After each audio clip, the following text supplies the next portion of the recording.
Let's see if it's any good.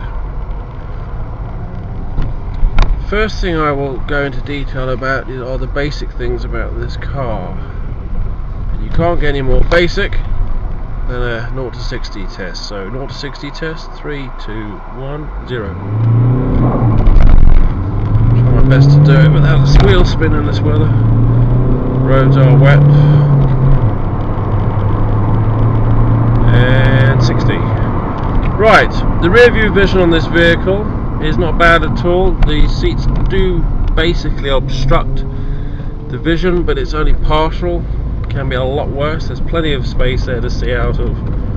The side mirrors are very large indeed, and we like large. There's plenty of vision there.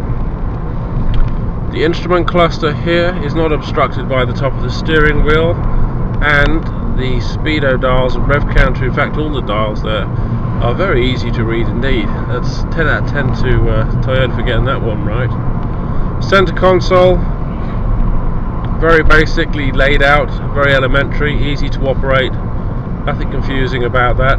But to be fair, that screen is very low down. You know, remember, you're going to be taking your eyes off the road to look at that for certain things. Surely it would have been better up here. So why is it so low down? I think it's probably one of the lowest I've seen in any car. This is the 6-speed manual. The 6 speed does come in very handy on the motorway. It drives lovely in the 6th gear. The interior is quite well put together. Japanese cars tend to be a bit plasticky.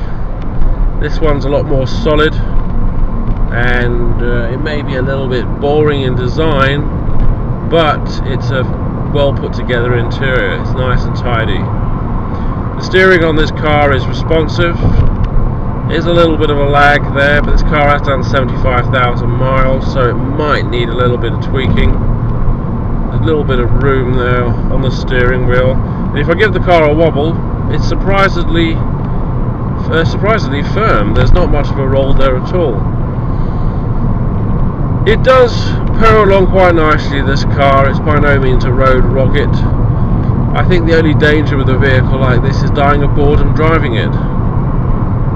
That might upset a few Toyota fans, but it lacks any spirit or zeitgeist of the period we're in now. The ride is, it's almost like it's anaesthetized. There's nothing really that is exciting me about driving this car. It's almost like it's been designed for a Stepford wife or clone civilization. It lacks any individuality or personality, but in terms of reliability and drivability, it ticks all the boxes. It's certainly not exciting, but it does what it says on the tin, and if you're looking for that in a car, then this is for you. But as I say, I think the danger of this car is of it boring you to death. It does have this I'm a librarian and I drive a Toyota AVENSIS type thing, so for me that would be an issue, maybe for other people too, but for those of you who are not, take one for a test drive if you're thinking about buying one. It's certainly not a bad car in terms of product. It seems to be put together very well, drives nicely. Let's see what the brakes are like. Actually, the brakes are rather good. They seem to be grabbing a little bit, but they seem to have a gradual pressure application, which is good. So yeah, this is one of those Marmite cars. You either love them or hate them. If you're thinking about buying one, take one for a test drive. It's certainly not a bad car.